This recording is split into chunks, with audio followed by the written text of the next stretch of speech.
Sir हांव घुसपायनासतना पॉइंटार मिनिस्टरा कडेन एक क्लॅरिफिकेशन आनी I want some clarity for all over Goa.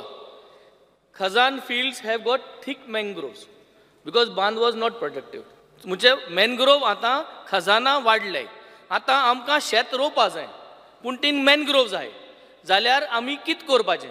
कित्याक मॅनग्रोव कातोल्या criminal offence. You are going to go in court life time. मिनिस्टरान मॅनग्रोव कातल जाल्यार मिनिस्टरा सस्पेंड करपा जाता, काडपा जाता मिनिस्टरशीप.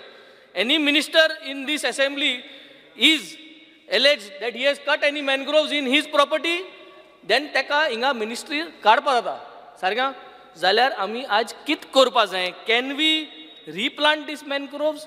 शेतां जरी तर मॅनग्रोव जाल्याय, झाड जाल्याय मोटेली, can we replant it as per the law? If yes, तूं कित करूं शकता? ऑगस्ट 7 जाच पयलीं तूं कितें सांगतलो हावजान? तूं हे मॅनग्रोव शेतां जालो आहाय थिंगा आमकां शेत रोवपा जाय, ती कातोरपा जायनाय, इलिगली आम कातोताय आनी it is a criminal offence. मागीर आम सांबाळपा भोंवता एकमुखार. सो कायद्या प्रमाणे हे मॅनग्रोव जरी तरी रिप्लांट करपा जाय. ऑल मोठे रूख ते आतां मॅनग्रोव्स. हो पॉयंट ब्लँक आन्सर गोंयां जायो आज. So then only we are finding a solution. ना जाल्यार हिंगा थिंगा घुसपातले. डिमांड जावं उलोवपा हेजेर, बट हेजेर आज क्लॅरिटी दिवची. तुम्ही पळयतात GNH.